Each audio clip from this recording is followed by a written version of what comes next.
This lecture marks the beginning of the second half of our course. In the first half, we had taken a look at abstract group theory. Of course, this is a huge subject and we have just scratched the surface.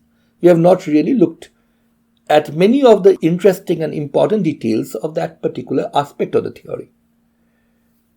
However, while abstract group theory is really very interesting, to us the real interest is not in the fact that a group is a collection of abstract elements which obey certain wonderful properties and you can prove very nice results using them. While that is definitely interesting, our interest in group theory is really rooted in the fact that there are objects which are acted upon by various operations, and these operations form a group-like structure. So our interest in group theory is basically because groups we are interested in have elements which act on objects, which are either mathematical objects or very often physical objects. So we will now formally turn to the study of action of a group on a physical object, which will lead us to the notion of representations of a group. This is a more concrete way of thinking about groups than pure abstract group theory, and it is a very essential tool in the application of group theory to physical problems. Let us begin by formally defining what we mean by the action of a group on a set. So a group G is said to act on a set capital M if there exists a map from G cross M to M. Of course, G cross M is the collection of all pairs with the first element coming from G and the second element coming from M. So basically, what you do is you take an element G from the group capital G, take an element small m from the set M, and combine them together by this map to give a new element which we are going to call Gm. Now, this is not any old map. This is a map which in a sense respects group structure. So, the properties we demand for this map are as follows. One thing we definitely demand is for all small m belonging to capital M, no matter which element you take from the set, the action of the identity of the group on that element will return that element back. So, E times M will always be equal to M. And on top of that, we also demand a very, very interesting property. We demand that for all G1 and G2 belonging to capital G, what you get when you apply G1 after you apply G2 on M, that is G1 bracket G2M, is the same as combining G1 and G2 in that order in the group and then applying the resulting group element G1, G2 on the element M. This again has to be true for all small m belonging to capital M. I'm sure that this property defining a group action should look very similar to all of you to the property which defines homomorphisms. And actually there is a homomorphism lurking behind the scenes here. If you fix a particular element small g of capital G, then a group action can be thought of as a map from capital M to M, which maps small m to Gm. Now it is easy to see that this map is invertible simply because the map corresponding to the fixed element G inverse inverts the effect of the map corresponding to G. A little amount of thought will convince you that what we have defined as a group action really is a homomorphism which is from the group G onto the subset of the group of one-to-one transformations on the set capital M. Now, we are going to be very much more interested in the special case when capital M is some concrete mathematical or physical object, and the action of the group on a concrete mathematical or physical object will give us what is called a concrete realization of the group. And these are the things that we actually deal with when we are talking of physical applications of group theory. In fact, another name which is often used for action of a group is a representation. So the action of a group is called the representation of a group or a representation of a group by most authors.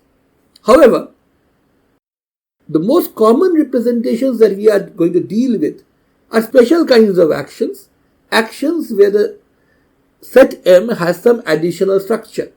Most often the additional structure that we use and exploit is linear structure. That is, we would love our set M to be a linear vector space on which my group G acts, and the special kind of group action we get in such cases are usually the ones which we consider to be group representations. So, while any arbitrary action is really the representation of a group, the most common examples that we will deal with, and the ones we will almost exclusively deal with in the rest of this course, are linear representations where a group G acts on a linear vector space. Now, in this second part of the course, we are going to deal with group representation theory, as I have said. But as we will see, we will primarily deal with group representations which are linear. That is, representations where the group acts on a set which has this additional structure of linearity. That is, the set on which the group acts is a linear vector space. The reason behind this is very clear. For such representations, we have the tool set provided by linear algebra, which will help us deduce many important relationships and give us ways of calculating many interesting results. So linear representation theory is what we will mean most often when we say representation theory. But the action of a group on sets which don't have a linear structure are actually quite important in many key situations. And just before we start dealing with linear representation theory in earnest, let me take a look at a few examples of group actions on general sets, on sets which may or may not have a linear structure underlying them. For our first example, let us go back to our old friend, the group of all symmetries of an equilateral triangle. Let me remind you that that was a group which was isomorphic to the group of permutation of three objects, namely S3, and we labeled the elements by the letters E, A, B, C, D, F. E was identity, doing nothing. A, B, C are reflections in the three medians labeled here accordingly, and D and F are 120 degree and 240 degree rotations respectively about an axis which passes through the center of the triangle and is normal to the plane of the triangle.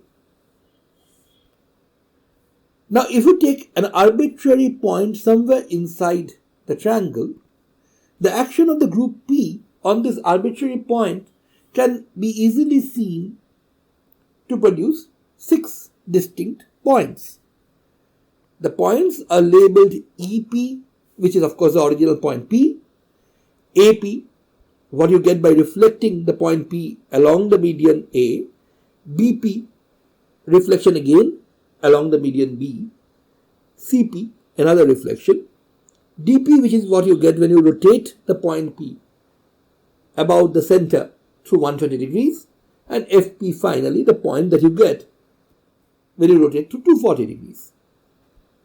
So these 6 points together make up what is called the orbit of the point P under the action of the group. Now, in general, the orbit GM, that's the notation for the orbit, of any point small m belonging to the set capital M is defined in the following manner. It's nothing but the points GM, small gm, as small g runs over the entire group capital G. Now, it's not always true that you have a 6-point orbit for a 6-element group. In this case, if you take a special point, a point, maybe this one, a point on the median, Q, then EQ of course is the same as Q. AQ, reflection in the median on which the point is, will of course give you back the same point.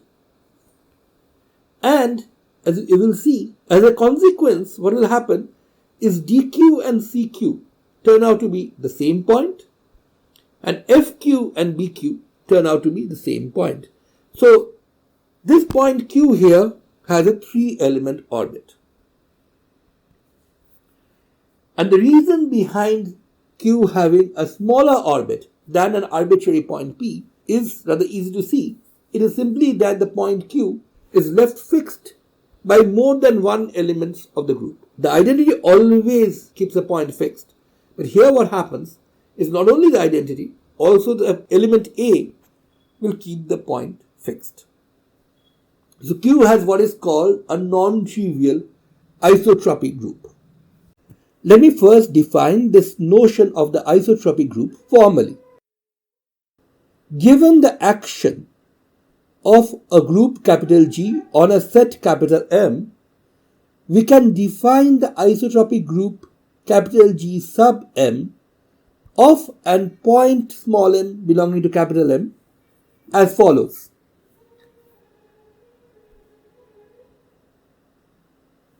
Capital G sub M is nothing but the set of all elements small g from capital G under whose action the point M stays fixed, that is, for which Gm is the same as M.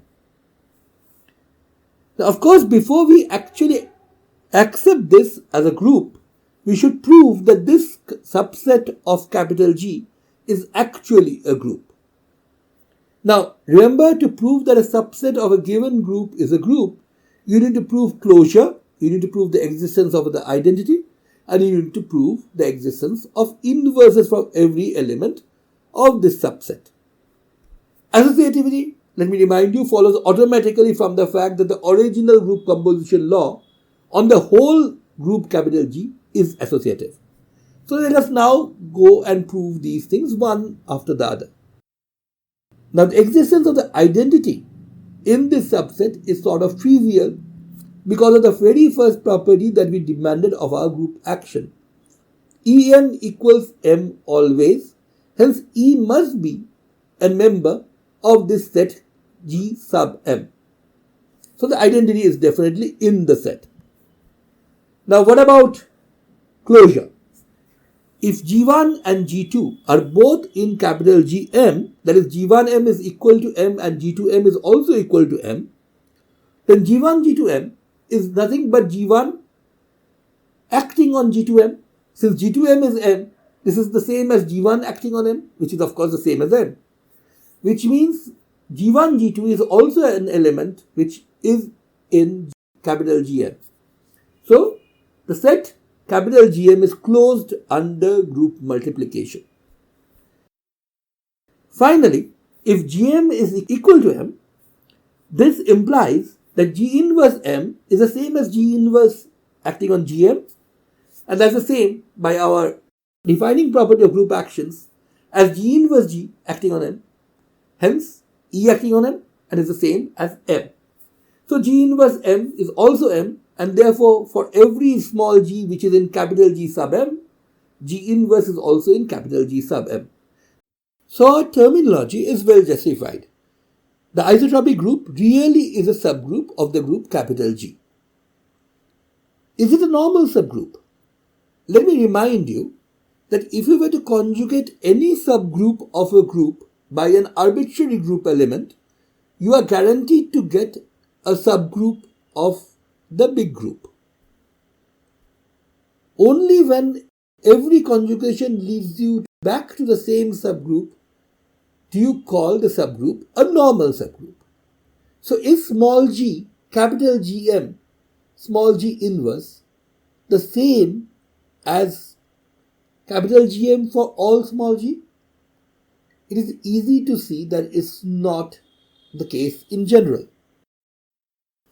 Actually, small g, capital Gm, small g inverse, what you get when you conjugate the isotropy group of small m with the group element small g, you actually end up with another isotropy group, the isotropy group of the element small gm. It's very easy to see why this is the case. If you take an arbitrary element from small g, capital Gm, small g inverse and apply that on Gm, the small g inverse is going to cancel the action of small g and give you M. the element that you have picked from capital GM will leave the result again at M, and then small g will act on it, taking this back to small gm. So what any element from small g, capital G sub m, small g inverse will do to gm is that it will give you back small gm. So this actually is an isotropy subgroup, but an isotropy subgroup of a different element in general. The only situation in which capital GM can be a normal subgroup of capital G is actually when for all small gm is just m. That means that the isotropy group for the element small m has to be the entire group. Now that actually is a possibility even in our example of the equilateral triangle. There is one special point for which the isotropy group is actually the entire set of symmetry operations of the equilateral triangle. And it's very easy to figure out what that point is. That point is nothing but the centroid or the center, whatever you call it, of the equilateral triangle. It's easy to see that that point will not be moved by any of the three reflections because it is sitting on all three of the medians, and it will of course not move when you rotate it through an axis passing to the center itself. So for that and that point only do you have the situation that small gm is equal to m for all the small g's in this particular example, and the isotropy group there of course is a normal subgroup of capital G. It is actually capital G itself. Apart from that rather trivial situation, isotropy subgroups are generally not normal subgroups. Now, as you may have already guessed from the examples that we have seen so far, there is a deep connection between the orbit of a particular point under the group and the cosets of its isotropic group. To explore this connection, let me first point out that if two different group elements G1 and G2 act on small m to give the rise to the same point in capital M, that is, if G1m equals G2m, then it's obvious that G2 inverse G1m will be the same as m, and that is of course the same thing as saying that G2 inverse G1 belongs to the isotropy group of M. So G1 belongs to the coset small g2 capital G sub m, and that means that G1 and G2, two elements which map small m onto the same resulting element, must be in the same coset with respect to capital Gm.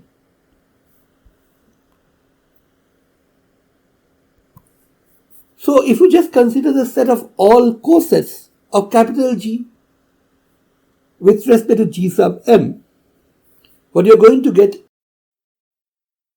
is a set which is in one-to-one correspondence to the orbit capital G m.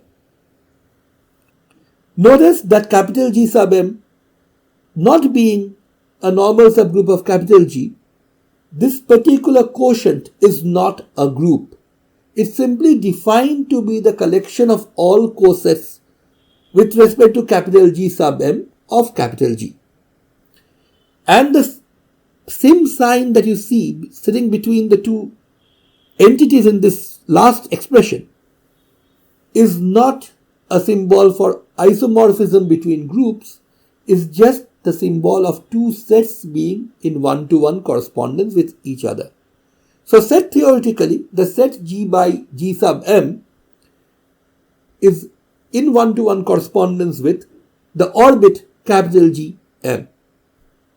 In the example that is on your screen right now, you can see that the 3 points in the orbit of the point capital Q, namely this point, and this point, are actually in one-to-one correspondence with the 3 cosets of the isotropy subgroup of capital Q, namely the cosets of EA taken together. The 3 cosets are EA, DC, and FB. And as you can see, 3 cosets lead to 3 distinct points on the orbit. If you go back to the first example, where the point capital P had a trivial isotropy subgroup, only the identity kept it fixed. The orbit was what you get when you quotient out the trivial subgroup, and that, of course, is capital G itself. That is, the orbit corresponded to the 6 elements in capital G. Finally, if you come to the point at the center, the isotropy group is the entire capital G. If you quotient capital G out by itself, you get just a single element, and of course the orbit of that point is one single element. Now a special situation happens when the orbit of a particular point small m, that is, the collection of all points which the action of the group takes this particular point small m to, happens to be the entire set capital M. If this happens, then capital G is said to act transitively on capital M. And then, of course, under this particular situation, the quotient capital G by capital G sub M, the collection of cosets of the isotropy subgroup in the whole group, is actually in one-to-one correspondence to the set capital M itself. Let us now consider another example of a group action, one that is going to be very useful for us for physical applications in the future. This is the case of the group SO3, which acts on points in three-dimensional space, so acts on R3 by just rotating points around the origin. Now, if you take a specific point, the origin itself, which of course belongs to R3, so that is my M. Now it's very easy to see that for this particular point, the isotropy group happens to be the entire group SO3, simply because the origin does not move under any one of the rotations in SO3. On the other hand, the orbit of this origin, the points which it visits when you apply different SO3 elements on it, is of course just the origin itself, nothing else. And so here rather trivially you get the result that when you quotient out G by G sub M, that is, you quotient out the group by the isotropy group, what you get is a set which is in one-to-one correspondence with the orbit. Here the isotropy group, of course, is the entire group. So when you take the quotient, you get only one coset. So the quotient space here has only one entry. On the other hand, the orbit also has only one entry. So this is a rather trivial example. The non-trivial case will arise when we talk about a point other than the origin in R3 and talk about the action of the group SO3 on it. So let us now take a look at what happens when we consider a point M other than the origin. So here the isotropy group is a set of all rotations which keeps this particular point fixed. Now, as it should be obvious to you, this means that we are only going to consider those rotations for which the axis passes through the point M. So basically what you are talking about now is a set of all rotations about a fixed axis, and these are of course equivalent to the set SO2. That is, rotations in 2 dimensions. So the isotropy group for a point which is not the origin happens to be the group SO2. Now what about the orbit? The orbit of course is all the points which you can visit when you apply all possible rotations on a point M which is not at the origin. It's rather obvious that as a result of this action of the group SO3, what you are going to get is a sphere, a 2-sphere, or what we usually call a sphere in 3 dimensions, which of course has the same radius as the distance of the point M from the origin. Every point on the sphere can be visited from M by some rotation or the other, and that's why the orbit is the entire sphere. So we get a rather non-trivial and important result here. If you quotient out SO3 by SO2, what you get is a set which is in one-to-one correspondence to the points of a sphere S2. This result, SO3 by SO2, is S2 in some sense, is something which is going to be very, very handy later on. Now, let me also point out that SO2 is not a normal subgroup of SO3. So SO3 by SO2 is not a quotient group. And the tilde that you see in the formula here is not isomorphism. It stands for one-to-one correspondence. It would have made no sense to talk of group isomorphism here because S2 is not a group in the first place. It's just a set of all points on the sphere. Let us now try to think about this in a slightly more geometric fashion. If you want to go from a point M, which is not at the origin, to any point on the sphere of the same radius as the distance of this point M from the origin, you can always do that by applying a rotation. However, this rotation is not unique. There are many possible rotations which will give rise to the same final point. You could think about it this way. You could actually apply a rotation which takes you to the final point where you want to go. Then you could apply a rotation which is about an axis which passes through that final point that you wanted to go to. That of course will not change your final point. So there are infinitely many rotations which will actually give rise to the same overall effect. Which is why all the points on the sphere S2 are not in one-to-one correspondence with SO3. There are many rotations in SO3 which correspond to the same point in S2. The quotienting essentially says that any one of these rotations which effectively differ by a SO2 rotation can be actually taken to be the same element as far as this purpose is concerned. So as I have said before, this quotienting essentially lumps together lots and lots of elements of the original group and treats them as one single element. And that is exactly what is happening here. All rotations which differ by a final rotation about a fixed axis are simply going to be considered to be one and the same entry, and that is how you are getting this one-to-one correspondence between SO3 by SO2 on one hand and S2 on the other.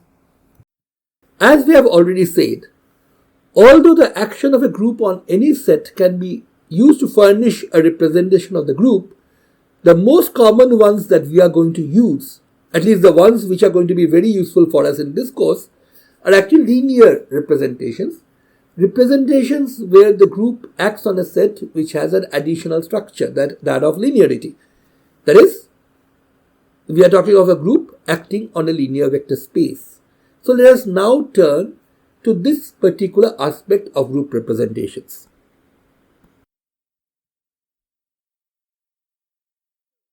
In order to talk about linear representations, which are also known as operator representations, we must start with a linear vector space. And obviously, the set of all non-singular operators acting on this vector space V, which we denote by GLV, general linear V, is obviously a group. So we have seen special examples of that. We have seen GL and R, where the vector space underlying it was Rn. We have also seen GL and C, which is a situation where the group was acting on an underlying vector space which is Cn. However, for any vector space V, you can have a GLV. When we talk about linear representations of a group capital G, what we mean is a homomorphism from capital G to a subset gamma of GLV. Remember, we defined homomorphism to include onto as a part of the definition, which is why we have to say gamma a subset of GLV. The authors who do not insist that a homomorphism be a onto map often say a linear representation of a group G is a homomorphism from G to GLV, and they essentially mean the same thing as what we mean here. Because this is a homomorphism, the map L must have this property. For all pairs of elements G1 and G2 taken from capital G, L acting on G1, G2 must give me a map which is LG1 times LG2. Remember here, LG1 times LG2 is a composition of two maps. That is, it's LG2 acting first on whatever vector it gets to act on, and LG1 acting on the result of that. If the map L is 1 to 1, then this representation is also called a faithful representation. We will often see that faithful representations have a special role to play in defining important symmetry properties of a theory. However, representations which are not faithful are also often equally important. As you all know from your linear algebra courses, linear transformations can be represented rather concretely by matrices. And matrix representations play an important role in many of the calculations that we will carry out using group theory. However, sometimes it is easier to talk in terms of abstract linear transformations. Some results are neater to state in that language, and some other results are easier to derive using matrix representations. Now, most physics textbooks use matrix representations exclusively. And there, some results which are easier to state and understand in the linear transformation language become much more cumbersome. So what we will do in this course is we are going to use both. We are going to use linear transformation language when that is more convenient, and whenever we want to do more concrete calculations, we will switch on to the matrix representation language. To understand the connection between linear representations on the one hand and matrix representations on the other, let me remind you of a result, a very standard result, from linear algebra. A linear operator capital T on a finite dimensional vector space capital V can be converted to an equivalent matrix. The process of doing this is you first choose an ordered basis labeled E1, E2 up to En, where n is a dimensionality of the vector space, and then you define the matrix M through the following procedure. You apply the linear operator T on EI, the ith basis vector, and then the resulting vector, being a vector in the vector space capital V, can be expanded in the basis vectors E1, E2, En. So what you do is you write TEI as a sum over E1, E2, En with coefficients. The coefficient of Ej is called Mji. And so what we end up with is TEI is a sum over j running from 1 to n, of Mji Ej. Now, this particular notation may seem a bit unusual because you are usually used to thinking of a matrix multiplication as being something like Aij Bj. That is, the summation is over the column index of the matrix. Here the summation is over the row index J, which is the first index of M. Now, I'm reasonably sure that most of you know why this rule is the way it is, but just in case some of you have missed that part in linear algebra, let me now explain this to you. To understand why the indices on M are, so to speak, written in reverse, let us point out what will happen if we were to apply two transformations in succession. So we are going to talk about two transformations, T1 and T2, acting in succession on EI. This of course means T2 gets to act on EI first, and then T1 gets to act on the result. And of course, T2 will have its own matrix representation, let's call that M2, and T1 will have a matrix equivalent to it, let's call that M1. So let's see what will happen if we did this. Of course, T2 gets to act first, so you get M2Ji Ej summed over J, according to our rule up here, and then T1 has to act on that. Remember, T1 is a linear operator or linear transformation. So what it does is that it can act on a linear combination of vectors by producing the linear combination of the resulting vectors. In other words, it's going to simply move in through the sum and the coefficients Mji2 and act directly on Ej. So T1 acting on Ej is what you have here. Now T1 acting on Ej, well, the same rule as before, is going to be M1 Kj Ek. Of course, I have to use a different index K rather than this index J, simply because I want to distinguish between these two distinct indices. And so now what you have is this double sum over both K and J of M2Ji M1 Kj Ek. Now comes the point that you can sort of see a matrix multiplication out here, but to be able to multiply two matrices, the column index of the first matrix must match the row index of the second matrix. Now for that to happen here, you must move the M1 and M2 across each other. These are just numbers, so they can just be swapped. And you get M1 Kj, M2 Ji. And at the same time, what we have done is we have swapped the order of the summation. Earlier, the sum over K was being done first, and then you were summing up over J. Now you are summing up over J first, and then you are going to sum up over K at the end. Because you are summing up over K at the end, Ek, which does not depend on J, can be moved out of this sum. And now you can see that this sum here in the brackets is nothing but the kith element of M1, M2, the matrix multiplication. So as you can see, the consequence of this reversed order choice for writing the indices on the matrix M is as follows.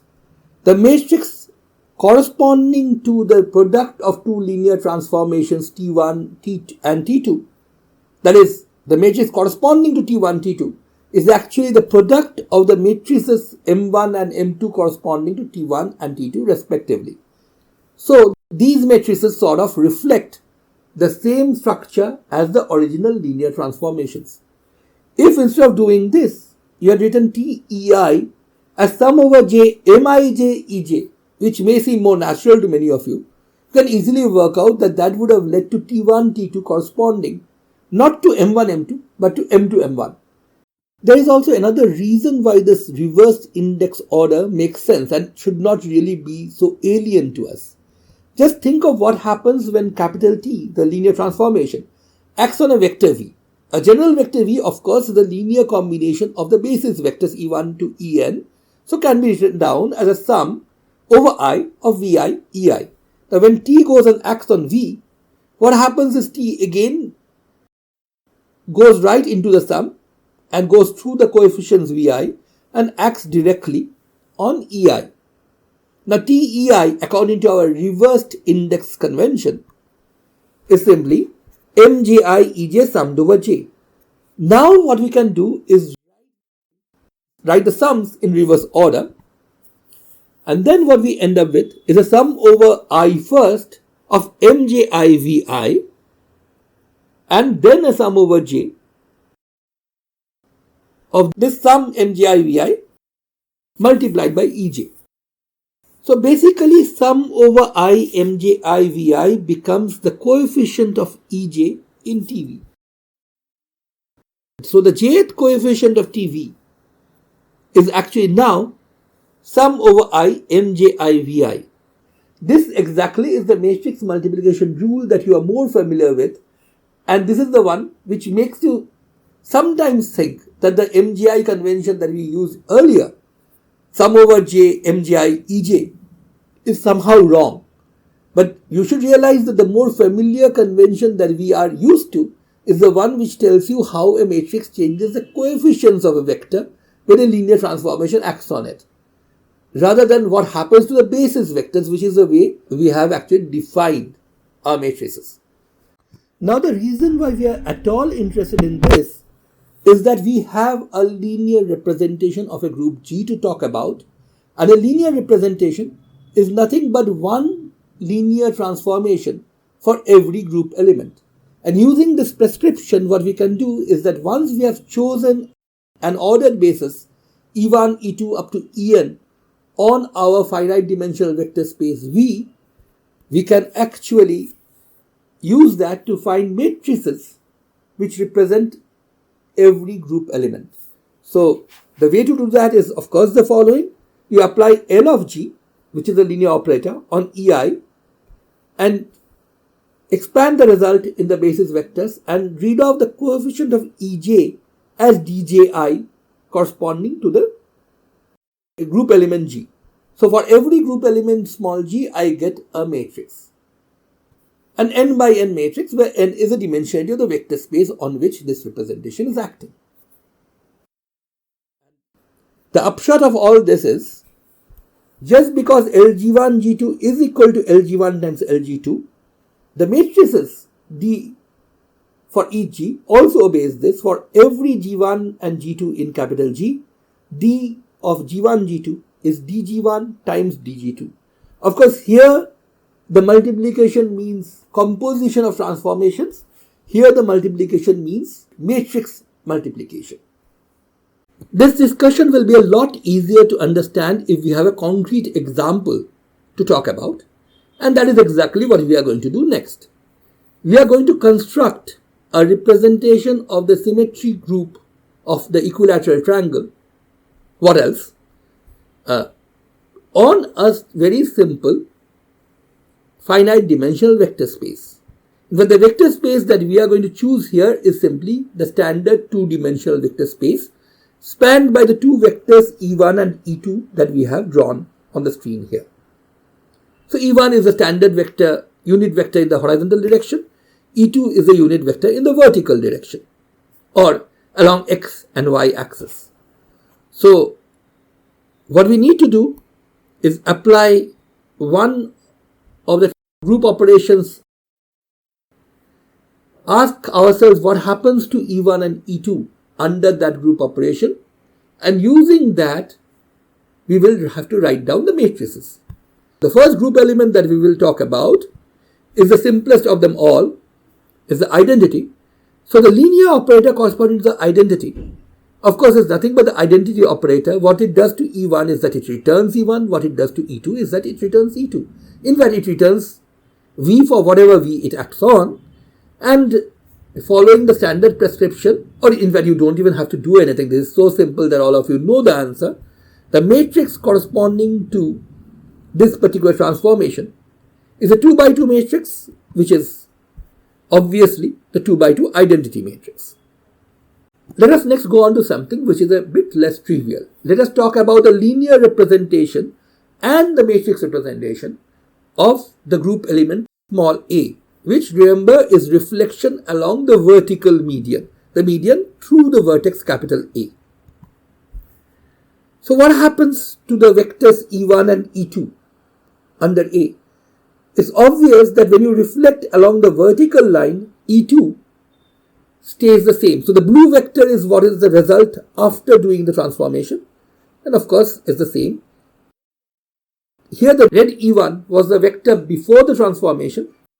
After you do the transformation, the vector E1 reflects and becomes this one.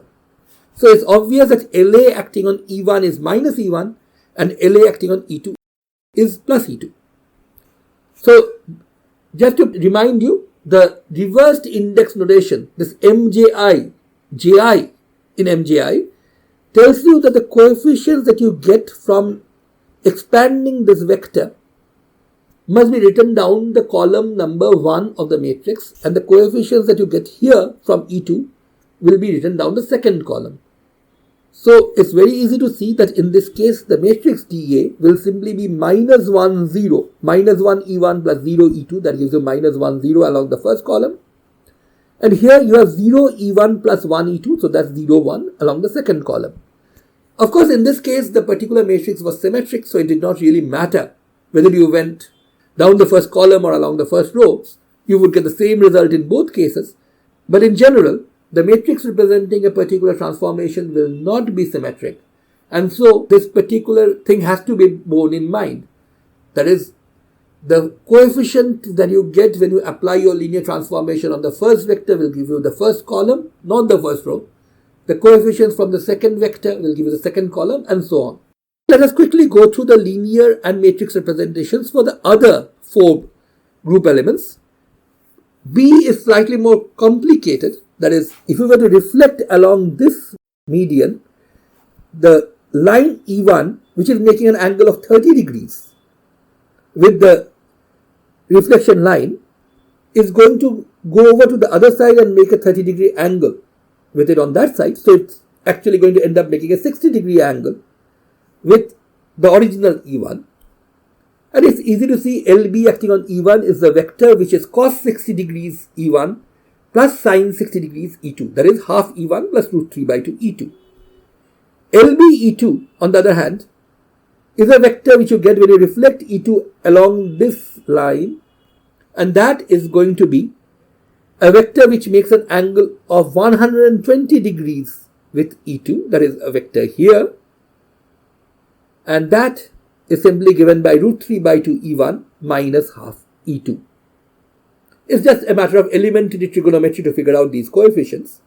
But now you notice that half and root 3 by 2 will go down the first column, and root 3 by 2 minus half will go down the second column.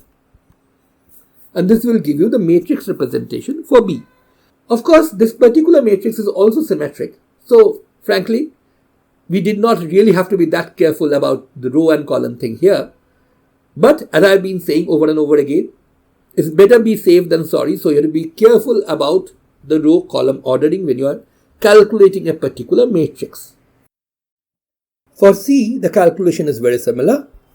It's easy to see from geometry that C being this line, LCE1 makes an angle 60 degrees with E1, but in the negative y direction or negative 2 direction.